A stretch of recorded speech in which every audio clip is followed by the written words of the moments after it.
Hello friends, in this video we are going to talk about functions and decorators in Python. So for example, I will take a simple function that's check whether a given number is even or odd. Let's check this. So here you can see the number 5 is actually odd, so it is printing false, and the number 10 is even, so it is printing true. Now coming to our point, let's suppose it is not a simple function, it is calculating much more large code base than just simply checking a number is even or not. So now the real issue comes with the debugging of the function. If suppose we want to log anything, or suppose we want to check what is the current value of the function, what is the current number that is provided by the function, provided to the function is. So we can actually add a print statement and see what is the number that is being provided. Here I am using f strings. F strings are really great to work with. So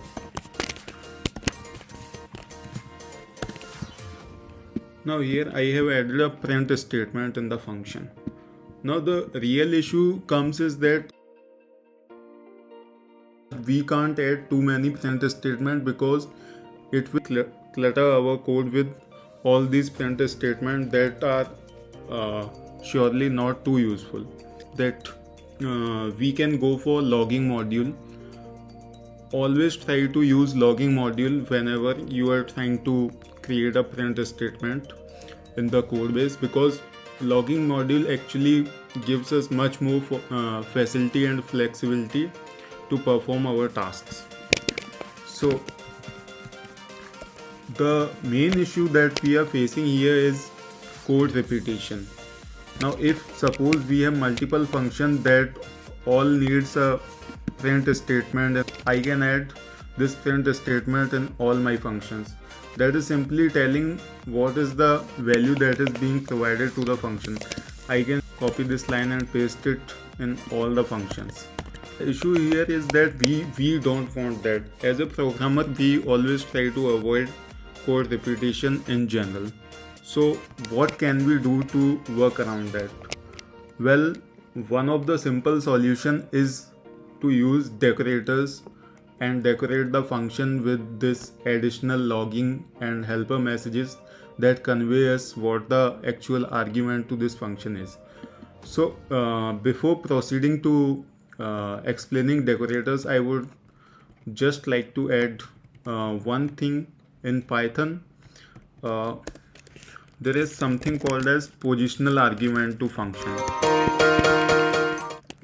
So if I take two numbers, let's just take a simple function that is returning the sum of two numbers. So here you can see our function is taking two positional arguments. If I try to call this function py, now here you can see is that it is clearly mentioning that our function is missing two positional arguments. The important thing is to note that it is saying positional arguments. So if I try to assign a default value to this function like 25 and try to run it again, now the error to that our function is missing only one positional requirement. And if I add a 5 to that function, what will happen is if I call it, it will print the result 30, because 5 is assigned to this number 1 and 25 is the default value that is given to this number, and it is being printed here. Now suppose if I try to write this value here, this is a functionality in Python that our non-default argument must always be after the default argument. So we can't write it like that. We have to use the default argument after this. So that's that. Now one more concept is that if suppose we don't know in advance what are the number of arguments that our function is expecting, so we can take another example here. Let me just erase it. We can take a variable argument function and we like to pass args in this, and I'm just going to print. So now when I try to call this function, I will try to call this with value 12 and let's see what happens. So I am calling this with 12 and I am seeing the output as a tuple. So if I like to add more arguments here, what follows is that I am getting all these values. So due to adding this star as keyword argument, I'm able to receive the variable number of arguments here. But if I try to pass a keyword arguments up, now here the function is giving us error that where func got an unexpected keyword argument. So our function is not able to handle the keyword arguments. So for keyword arguments we have another term that is defined in Python, that is star quarks. If I add this quarks to my function and save it,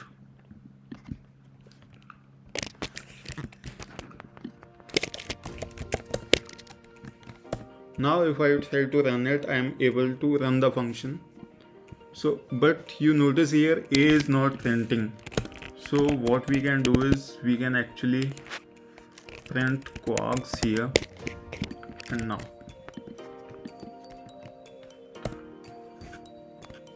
now here we can see that all our data is getting printed. All the star args are being printed and all the keyword arguments are being printed.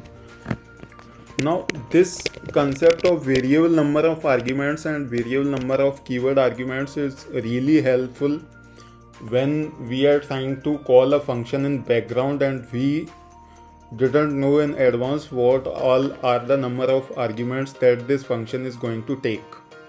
So in Python, if whenever you have used processing or multiprocessing library and you are calling a function, there you have to pass it in such a way that the arguments of the function are passed differently rather than directly the function call. So suppose if I write open parenthesis after a function, it is considered as a function call. So here you can see if I comment this out, here you can see that this function is being called with empty arguments. But in threading modules we generally don't want to call the function. So what we do is we assign this to another variable, and here what we does is we just give them this function name and the arguments in a different set of variables. So our arguments will be passed to them as a different set. So I am keeping the arguments as separate, and whenever we want to call this variable func, we can call this with our new function, that is func, and pass the arguments. And if I try to print it, voila.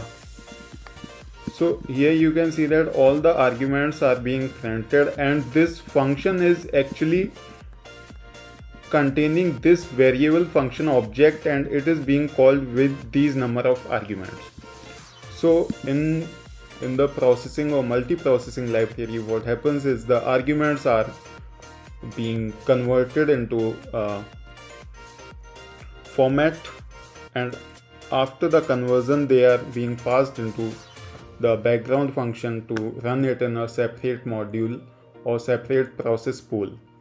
So in the separate process pool, all the memory stack and the variables are different, and it can run there separately without being disturbing our current allocation. Okay, now moving on to the next need. So our main problem that we are facing is that we don't want this code repetition to happen. We don't want that this line keeps repeating in all our functions. So what we can do is we can create a function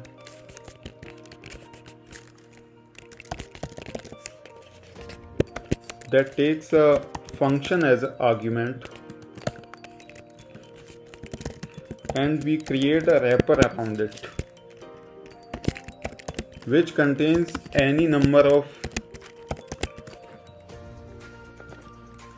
arguments, and we just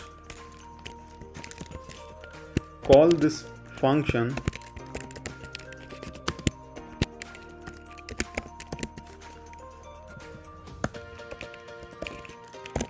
and we return this wrapper.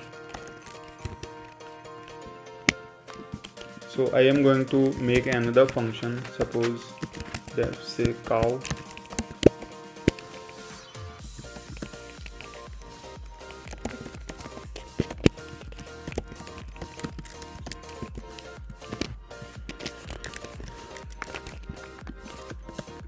so now what I need to do is I need to use this logger function somehow that uses this debug statement, our print line, and somehow adds on top of this function. So what we can do is we can just create a object, create a new function known as like new function. So in the logger object we can pass this say cow function. Now whenever we try to call this new function, we are going to okay, so here you are seeing that we are inside the function, and then this statement is being printed that hello cow. So let's understand the basic concept here. So what is happening is this function, the logger function, is actually accepting a function as its argument, and after accepting the function as argument we are defining a inner function, a function inside this function that is taking variable number of arguments and calling this function with those arguments, and after that it is returning that wrapper function to the original caller function. So this statement here is actually the logger function. You can see the syntax similarity. So this is our logger function. It is taking a say cow function. Now this say cow function will go into this func, and after going into this func we are simply calling this func inside our wrapper. Now inside our wrapper we have also mentioned a line saying that we are inside the function. So when we actually execute the function, we are executing both the lines. We can call this function as many times as we want, and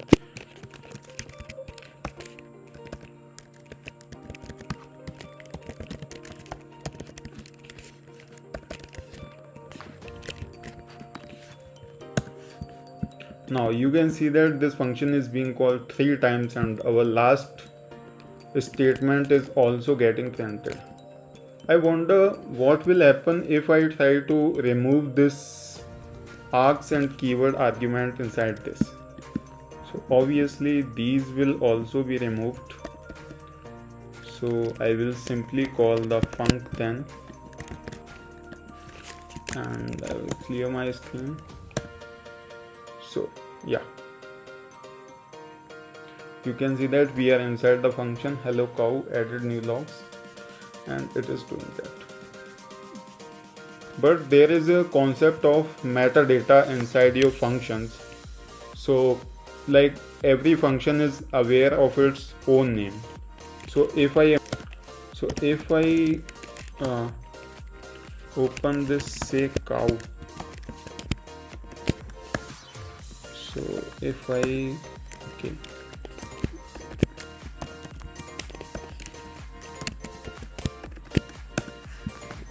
so here you can see that these are present in every object. We call them Python magic methods, or these are double underscore representations of our objects. So here you can see that our this helper.sayCow function is actually giving us the name. That is the name of the function, that is sayCow. If I try to get the name of this new function, I will just say helper.new func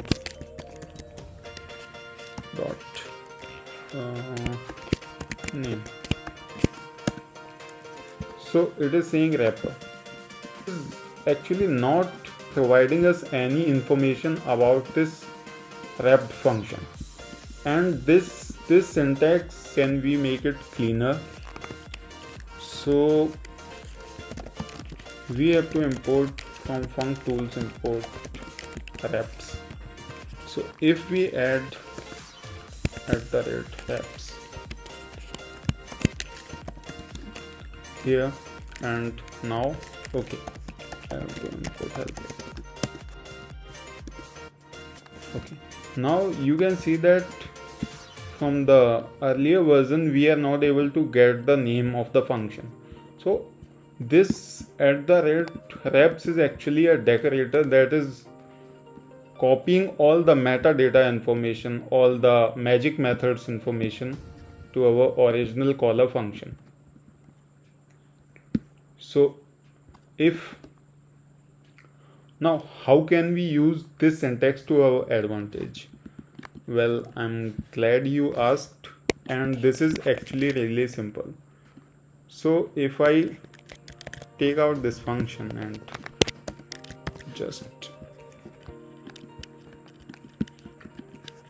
I will just add this logger here.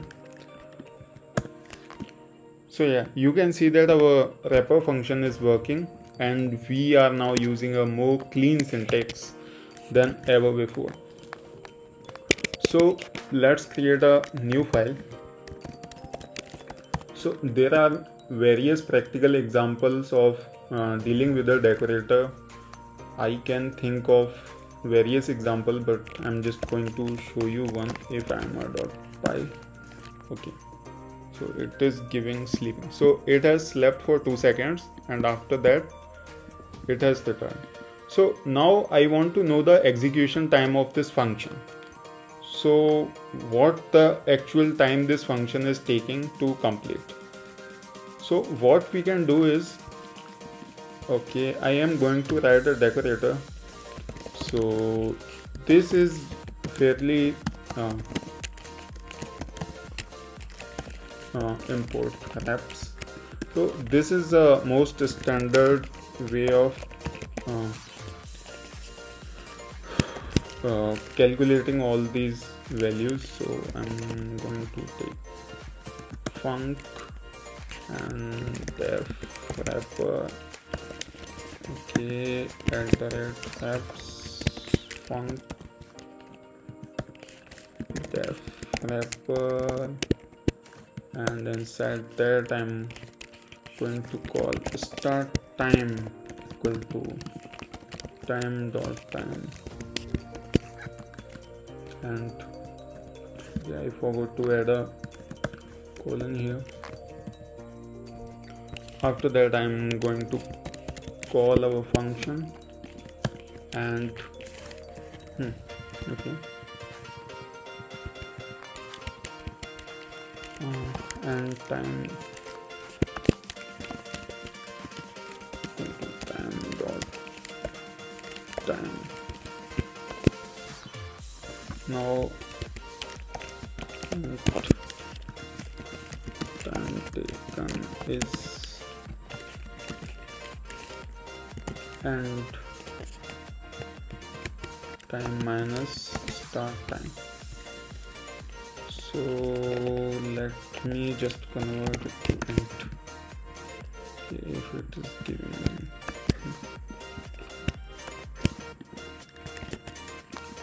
now we need to add this decorator over this. I'm going to add this timer.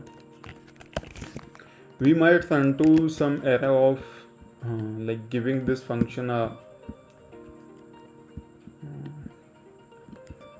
arguments. We might face some issue there, but I'll just try to run it and see what all the problems are coming. Okay, so here it is saying that none type object is not callable, some calc too. So here it is saying that num type object is not callable. So if I put star arcs comma star quarks and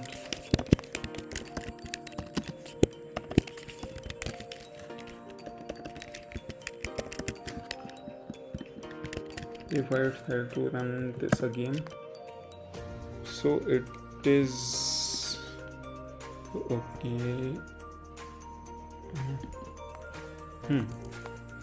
It is saying this again weird. So what is happening is we are passing this function and we are passing this function as a decorator to this function. Now the problem is that we are not able to pass the arguments to this function actually.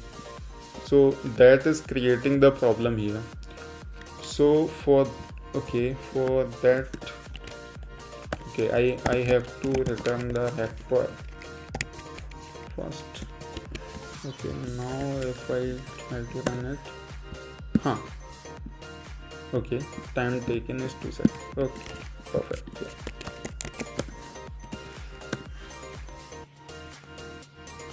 Yeah.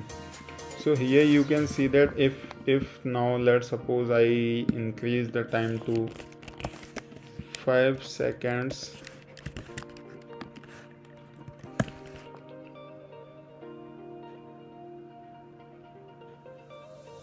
time taken is 5. Yeah, perfect. So this is a simple example that you can add your decorator to add some extra functionality to your code. There is one more thing that is left to cover, that is being able to pass arguments to the decorator, that we will see in later videos. Thank you for watching. Have a nice day.